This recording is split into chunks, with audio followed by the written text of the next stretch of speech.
خواب में बकरे का गोश्त देखना आम तौर पर एक खैर और बरकत की अलामत समझा जाता है। इस्लामी ताबीर ख्वाब की कुतुब के मुताबिक इसके चंद अहम पहलू ये हो सकते हैं। खैर और रिज्क। बकरे का गोश्त देखना इस बात की तरफ इशारा है कि अल्लाह ताला आपको हलाल और पाकीज़ा रिज्क अता फरमाएगा।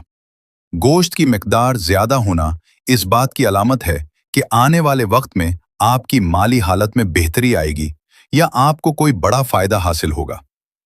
खुशी और आसानी। ये ख्वाब गमों के दौर होने और ज़िंदगी में आसानी पैदा होने की खुशखबरी हो सकता है।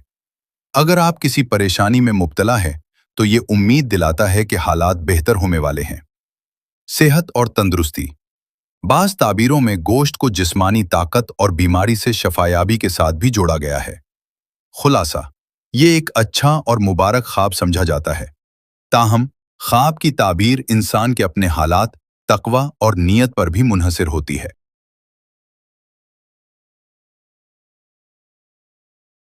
एक छोटी सी नसीहत, ख्वाब देखने के बाद अल्लाह का शुक्र अदा करना चाहिए और अगर मुमकिन हो तो कुछ सदका व खैरात कर दें, क्योंकि सदका बुलाओं को टालता है और खैर व बरकत में इजाफा करता है।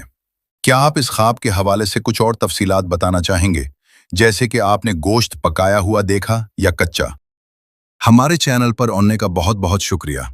अगर आपको ये ख्वाब की ताबीर और ये हमारा चैनल और वीडियो पसंद रही हैं तो हमारे चैनल को सब्सक्राइब करें, वीडियो को लाइक करें और दोस्तों के साथ शेयर करें। जज़ाकल्लाह।